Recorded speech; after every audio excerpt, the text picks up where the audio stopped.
We usually think of music as a cultural artifact, an expression of taste, genre, or personality.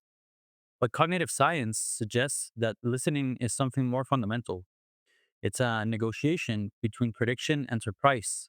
Some of the most influential musicians of this century and the last have constructed their languages on rhythmic instability, layer pulses, and constantly shifting temporal structures.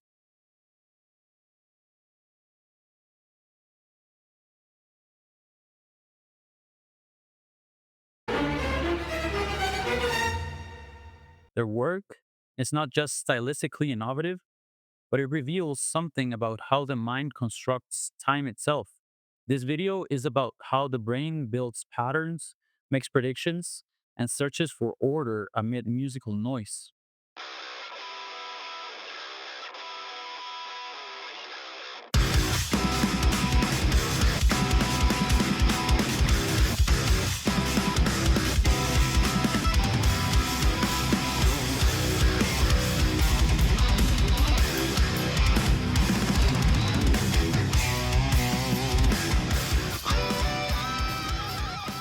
Modern cognitive science, especially predictive processing, argues that the brain is not a passive recorder or an active forecaster. It is always asking, where's the pulse? What comes next? Which events belong together? What pattern explains these sounds?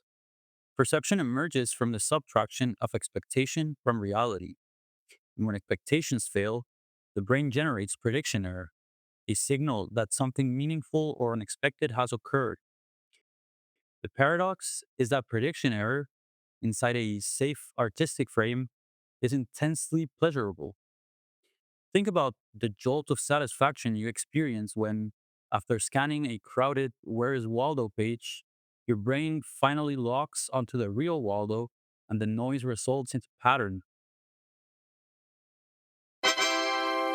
Complex music leverages that pleasure. It's often said that complexity alienates listeners, but the right kind of complexity, structured, pattern, internally coherent, can be more rewarding than simplicity. This is because music that sits between stability and chaos engages the brain on two levels: pattern recognition and pattern violation. The pleasure comes from repairing the gap. Consider Stravinsky's The Rite of Spring, whose jagged accents and shifting meters famously disoriented early audiences. The brain anticipates a downbeat, then loses it, then anticipates it again.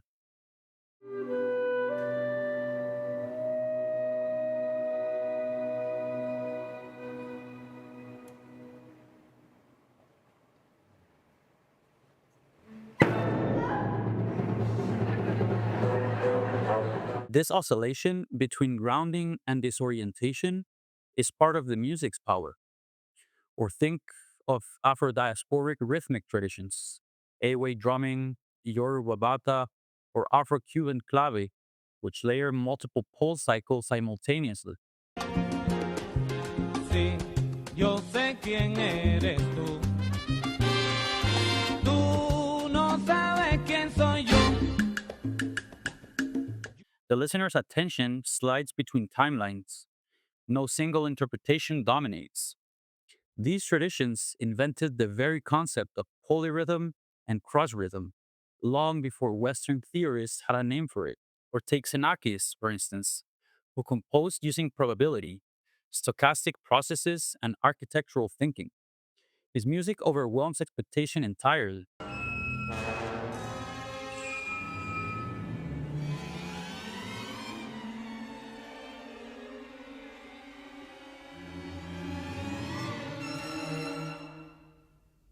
Forcing the brain into a higher level search for coherence.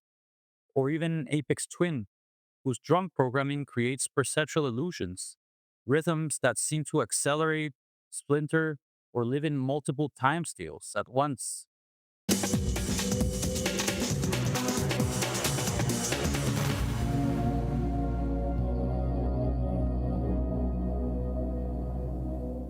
In each case, the music activates the brain's predictive machinery, challenging it, stretching it, rewarding it.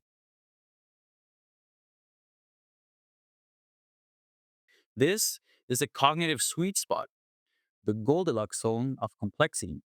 Hey, Tosin Basi here from Animals as Leaders. Tosin Abasi provides a modern example of how layered complexity works on the mind. With animals as leaders, he builds music around simultaneous rhythmic grids, extended range dependence, slap percussive articulation, timbre based separation of layers, and interlocking patterns moving in different metric spaces. This creates what cognitive scientists call multi level entrainment, the sensation of attending to several pulses at once. You feel one beat in your body, hear another one in the guitar, and sense a third implied by accents or harmonic motion.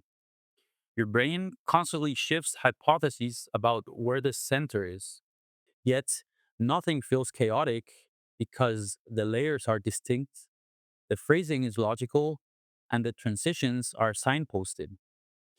This is complexity designed for cognition.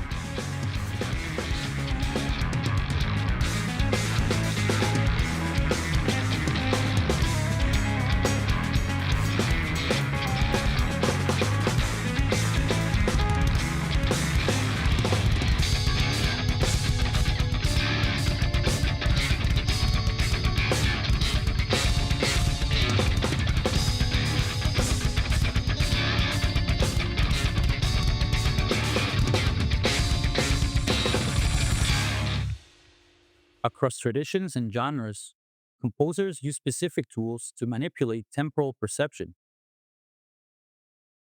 Unexpected accents dislocate the downbeats. The brain repeatedly recalculates the meter.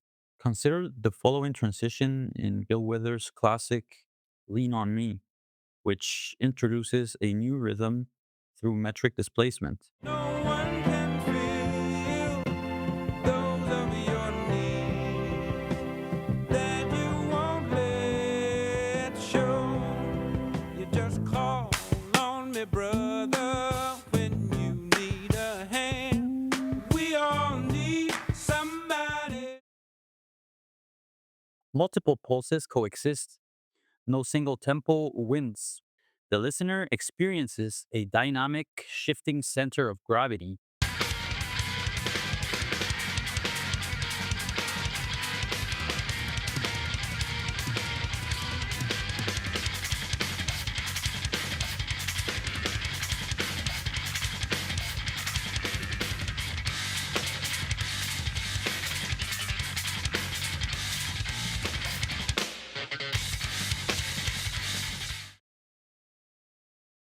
Rhythms emerge from probability, producing forms that exceed intuitive patterning. This is a copy of the score of Yannis Xenakis' Phytoprakta, a composition he created using stochastic mathematics rather than traditional melody or harmony. He modeled the string orchestra as a population of particles governed by probability laws, then proceeded to translate those statistical behaviors into notation. Hyperdetailed programming creates temporal textures that seem to fold in on themselves.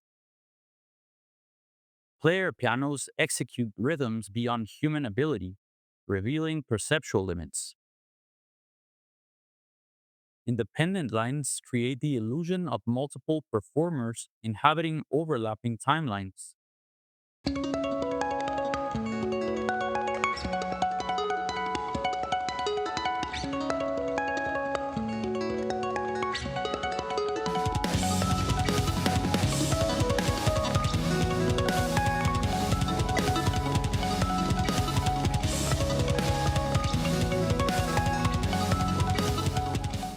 All of these methods explore the same question: how does the brain generate coherence when the ground is shifting beneath it?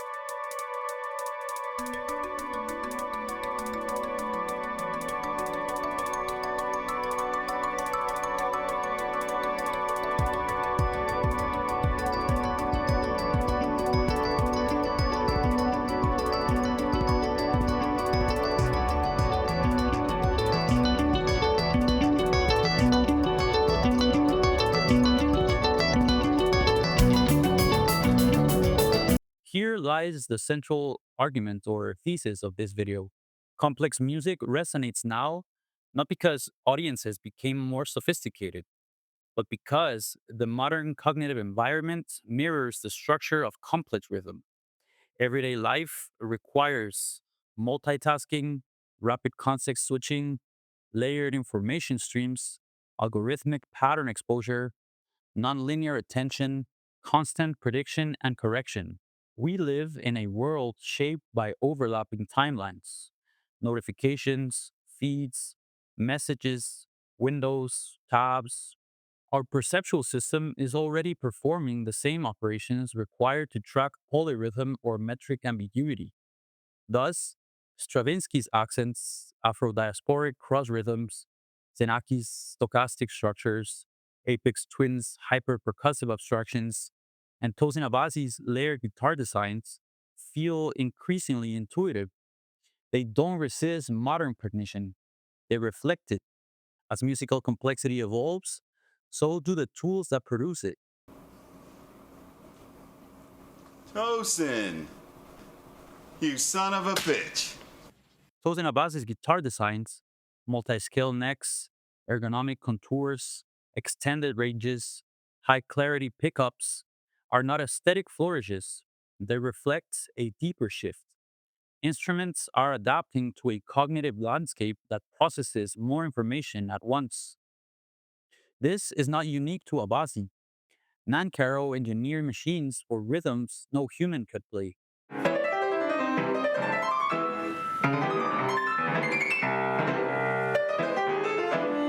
Electronic producers sculpt time with DOS in ways impossible for physical performers. MIDI polyphonic expression devices allow multidimensional control of pitch, timbre, and gesture. Music becomes design perception, a means of sculpting how listeners experience time. Music built on complexity is not a niche. It is a response to a world where prediction and uncertainty are the basic conditions of experience. Across cultures and centuries, from West African polyrhythms to Stravinsky, from Xenakis to Meshuggah, music reveals a single truth. We do not listen to confirm expectations, but to negotiate them. The pleasure lies not in certainty, but in the ongoing cycle of prediction, disruption, and repair. The appeal of complex music is not the appeal of difficulty, it is the pleasure of recognition, misrecognition, and the continual balancing of order and chaos. In other words, we enjoy music because it aligns with the brain's fundamental design, a system built to predict, correct, and reorganize. Complexity does not challenge the modern mind, it describes it.